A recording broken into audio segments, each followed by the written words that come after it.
Headbangers Ball. It may be raining, but we are not going to let that dampen the festivities of our coverage of Donington Monsters of Rock 1994. And up next on the show, I'm joined by the most extreme band to take to the Donington stage since Slayer, and that, of course, is my old friends Sepultura. I've got Max and Andreas with me. Always a pleasure to see you guys. And how are you doing?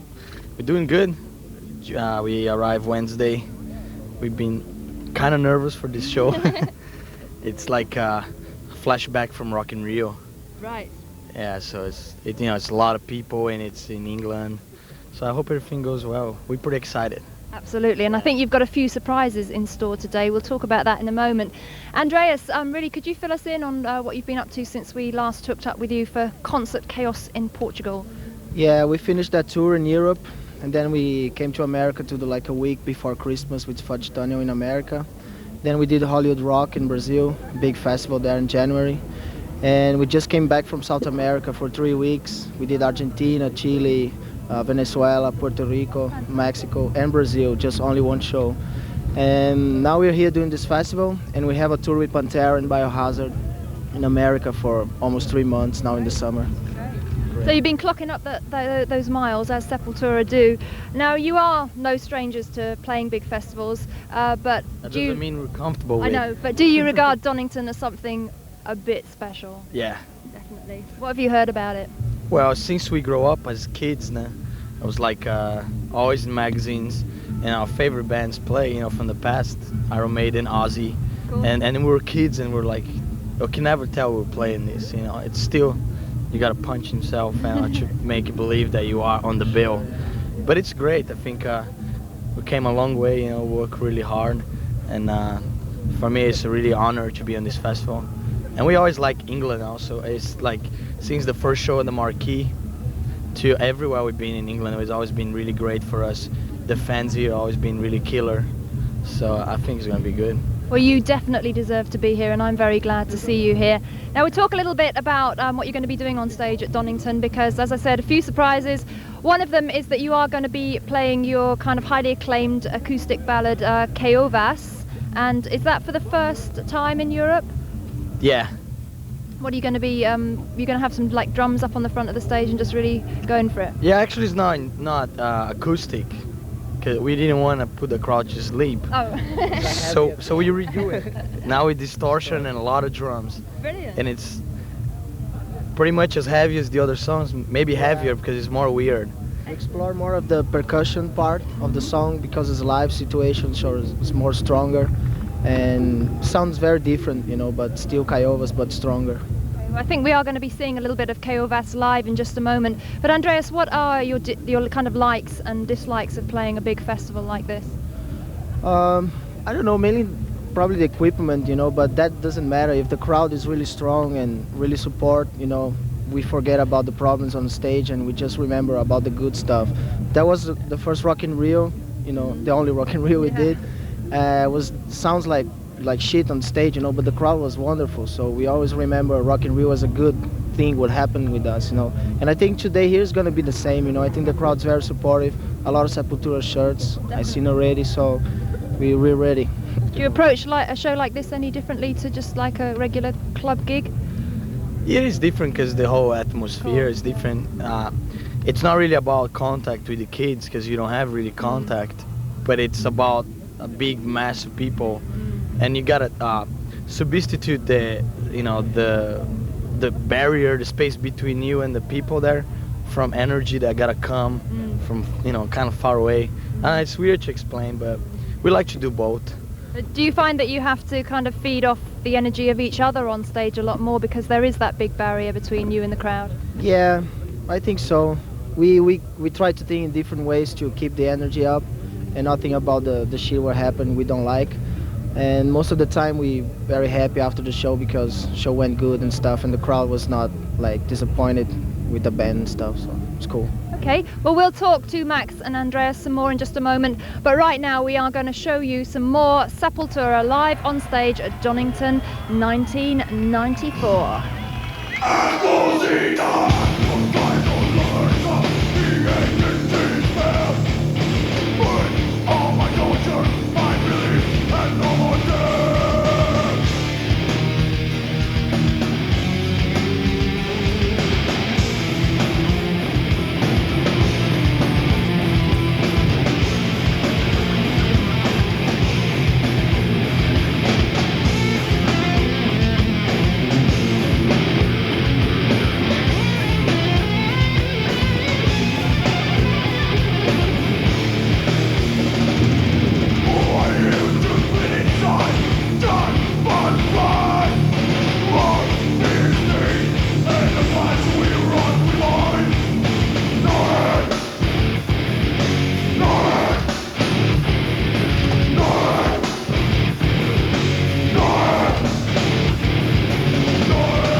Sepultura have proved to be one of the most popular bands on Headbangers Ball this year, and rightly so, so I'm sure you're just as glad as I am to see them here at Donington 94. We'll talk some more to Max and Andreas, and I'd like to actually just talk now about the new single, Slave New World, because we've been playing the video quite a bit over the last couple of weeks. Obviously co-written with Evan from Biohazard, and third and final single from Kaiowas AD. And I was just wondering, was it important that the concept of the video apply on both like a global and personal level as the song does?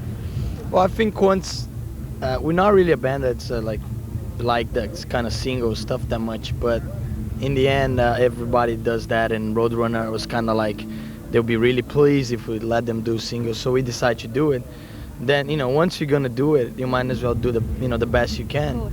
That's why we record all those songs, and we work real close to the artwork to make sure we give to the people something that they can enjoy as well, not just put anything out that they're just gonna spend their money and be a rip-off. Of course, but the first two videos, Andreas, were kind of what I would describe as real, dealing with everyday kind of things going on in the real world. But Slave New World, it's kind of more of a gets you in the head, doesn't it? It's more about the future, and without trying to show the state of situation without any time to choose or something like that, And it's like the tattoo Igor did, and he's on the cover of the single with the barcode.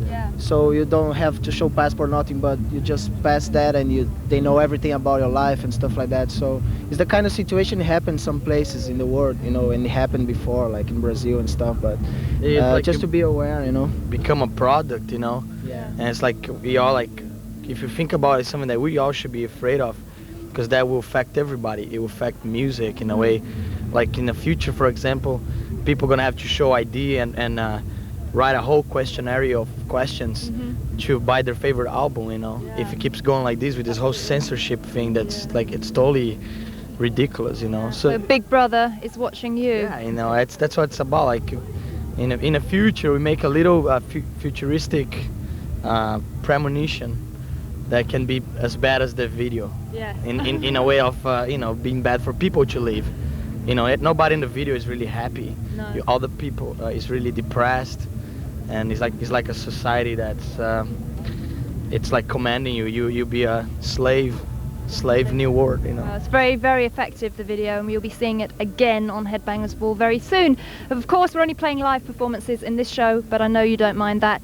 Now, Max, we've talked so much about Kaiowas AD over the past few months, and it is a very very angry lyrics, and I was just wondering, I was sort of sitting back and reflecting on it last night, and how did you write those lyrics without trying to sound like whinging, and was that difficult?